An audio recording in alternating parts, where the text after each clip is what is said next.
of my MGRP is the rate of change between each type of the body and how much quicker or slower they are healing once being put with OT after an accident, surgery, or anything like that. To preface, my project has nothing to do with like minor injuries, to do with like maybe say you play a sport or you fell off something. It's more of like an actual accident because that's what OTs deal with.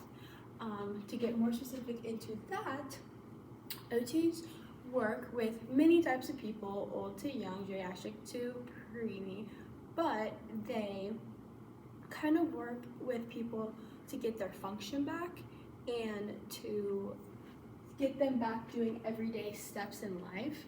So I thought I would teach you what I know, and I thought I'd teach you through a whiteboard. So first, the biggest part of recovery or rehab or whatever you want to call it with an OT is they follow these 3 main steps.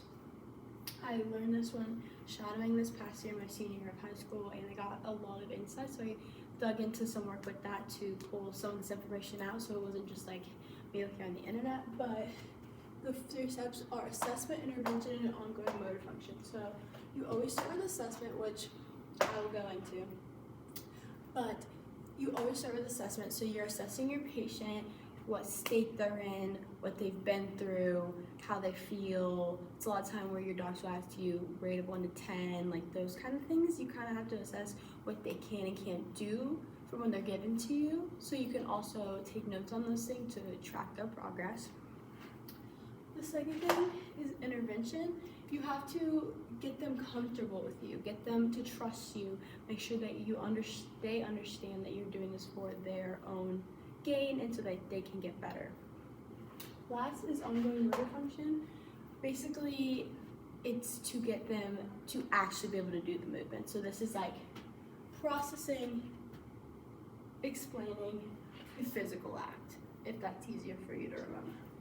So the key approaches when it comes to helping a patient, depending on what they have been through, which we will get into in a minute, but are client-centered, holistic, functional, and evidence-based. You can use, it's not like a use one for one thing, you can use a mix of them. From what I learned when I had talked to the very lovely OT I did about this, she said that client-centered and functional are the biggest 2. Holistic is probably the least used, but it is used. And then there's evidence-based, which it kind of, evidence-based a little bit more goes with pre-existing conditions, but I'll get into that in a little bit. But yeah, client-centered, which honestly will be probably the most of the processes I talk about with the 5 topics. Okay, so to get into it, the first body part, and honestly the most common when it comes to actual accidents, is the brain. The brain is the probably, well, aside from existing conditions, something that happens in the moment, the brain is the most daunting process. Like, it's the longest process. It has a few more pre-steps than the others. So the rate of recovery, depending on the injury, from what I learned, mostly, like the rate of recovery once with the OT, is usually from 8 to 12 months. It's usually what it is. Now, sometimes it's longer depending on what it is, and sometimes if they cannot always regain the function they have depending on how they came to you after surgery or who they've been with, it can take longer, and some parts they may never get back. But usually for them, it's around this time period for a basic brain injury. Now, the process that I was just speaking of about the brain is like, it's a bit more, you have to get a little more connected with them before you can start physical things, as it comes to like appendages, which obviously I'll get into later, but you have to connect with the patient. You have to get them to understand. Sometimes it's hard for them. Sometimes they can't recollect how to do certain things. Because, for example, when you have, like I said, an appendage injury, you remember how to do the things you did, you just have to do them again. Like, you have to get your body to remember, but your brain remembers what it was like to do those things. With your brain, you can't have your brain remember it can't, if that makes sense. So you have to get them comfortable with you. You have to get them to trust you, to understand if they can understand what you're doing. Sometimes you have to get them, it's a harder process to get consent because they're not sure. Sometimes they have someone else on their behalf. But once those things come about, then you get more into the assessment. Now, the assessment for a brain injury is different than a physical injury, or I should say outer bodily injury, I should say. With the brain, you have to run tests. You have to make them do tests, eye tests, speaking tests, what do you see, type of things like that. That's kind of how you assess where they're at in their process. And from what I have seen when I shadowed and what I was told, it's a lot of the time you start pretty much at like, you have to relearn everything. It's like with a baby. It's like you have to teach them how to walk, talk, move, function, which is like one of the main things you see for an OT's job opposed to a physical therapist, which I know a lot of people do get the two mixed up. But brain injury is probably the big injury or accident that differs the two. Once you are past the part of assessment, then we get to intervention. And I feel, in my personal opinion, and from what I have researched and talked about, that these two for brain can kind of tie together. Because when you are doing the assessment and intervention, you kind of have to explain everything before you can do it because they don't understand what's happening. Therefore, you're like kind of already doing the intervention within the assessment. But that is what makes this process so long, because these two, you don't know until you really do get the patient how much you would have to assess and intervene before you can start the physical acts. Once you do, I wouldn't say surprisingly, but to most people's surprise, it's not just like, oh, I'm gonna teach them how to do this and this and this. Like, you have to, it comes down to the littlest details. So, for example, if I'm teaching them how to stand up by themselves, I have to teach them how to sit up. I have to teach them how to bend their legs. I have to teach them how to get their balance, be able to get up in one motion. Like, it is a process. It's very, very long process. Now, to legs. Legs and arms are very similar with the time span, but it is not the same when it comes to what you're doing in the time span. So I will just go around. For legs, it usually is about 6 months to a year.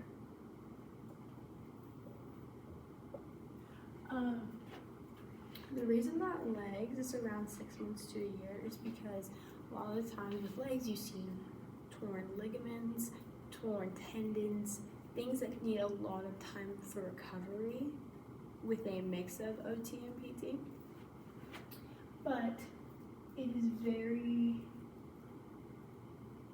like, you can get into it quicker than you can with like a brain injury. So for OT for legs, for the assessment, a lot of the time, so like a lot of times when you do, let me just give you an example. So when you tear an ACL or a major ligament in your knee, you have to do something that's called an ACL, MCL, LCL, whatever it is, test. And it's where they move the joints. So a lot of the times, before you even see them inside, before they even do surgery, a lot of times OT see them first to help assess. A lot of times they're drawn in before, which is obviously different from a brain injury or even a back or obviously pre-existing, because you have to make sure that they actually have what they're there for to have, because this is again where the difference between OT and PT are. For the OT side of it, you are helping them be able to live their life and do the task with the said injury. whereas PT, you're just teaching them how to use their body correctly. So, with the intervention part of this, a lot of times for people it is harder with the intervention because it's so frustrating that you can't do the things you want to do the way you want to do them. A lot of times, I can give my own personal example. When it was 2 years ago, I tore my ankle and I had to go to an OT to figure out how I was going to get around places because how I was going to do my everyday things, going upstairs, going downstairs, getting to my car, this, that, and the other, because those are things I do every single day. It's not just me getting my function back. So a lot of times this can be a hard thing for people when it comes to appendages because like you use your arms and legs for so many things. That's how you move, that's how you grab things, that's how you communicate a lot of the time.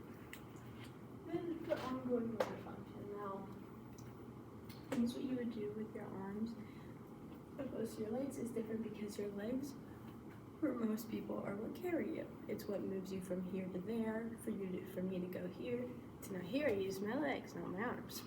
So for those, a lot of times it is a slower going process for the ongoing motor function opposed to these things. It's very it's harder to get people to be able to do those things without re-injuring or fear of re-injuring. So in my opinion, I feel as if it is very functional based opposed to client centered like how this would be, because it is appendages are, and especially legs, are very, very, very common things to injure. Now to arms, like I said before, the rate of recovery, I'll write it better than here that I can reach it, to a year.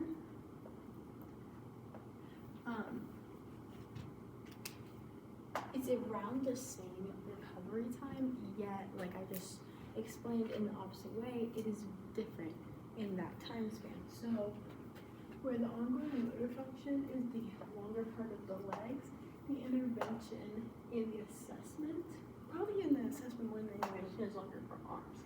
Now, I would say that it's longer for arms because I should say it's longer for arms with assessment because when you are moving, like I just said, like you can, like if I said shattered bones in my arms, whatever, I can get to where I need to go. I get to my appointment, this by walking, like I said, here, moving myself here to here, I can get myself there. Where it's hard with arms, and what's hard for assessment, because there's a lot of things we do for ourselves, for our upper parts of our body, which is very important to us, our face, mouth, all this stuff, is used with your arms. So it's a lot harder in assessment and intervention to get those things or get to the process of being able to do that, because you use it so much that when you're not supposed to, you tend to move it more. You tend to, when it's supposed to be in a still place, you tend to move it more. Therefore, it's longer to get to the ongoing motor function. Now, when you are to ongoing motor function, I would still say it's a bit more functional, opposed to client-centered, because, again, a brain injury is so much more personal and detailed than your appendages. Now we have back, and back is around the same recovery time as your brain, but obviously not for the same reasons.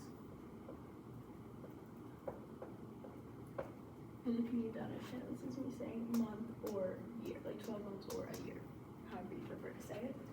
A back injury, a lot of times when I teach them, almost majority, I'd say like 75%, is from a car accident or some kind of accident where your spine is compressed this way or this way.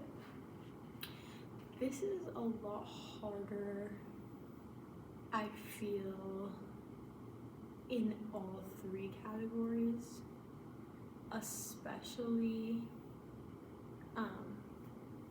ongoing motor function, because your back is so vital to if you are able to move these things. Like it leads the movement of my back could lead to the movement of my legs, or movement of being able to do this or this, you know?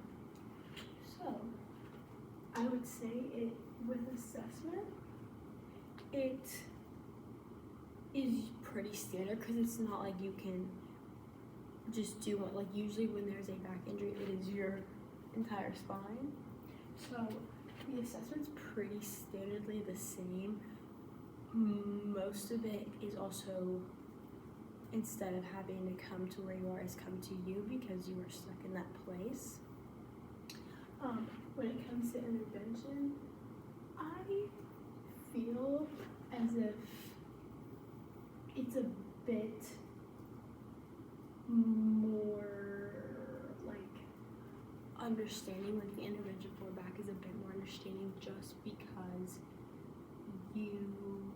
like I said, like it's your back, it's not like this part, it's like it's your back, like it's, you do a lot of these same things for your back. For example, like when a back injury occurs, you have to wear the big splint that you would wear, or the brace you would wear around your back to keep your spine straight once surgery is done. So it's like a lot of the same intervention and through is similar.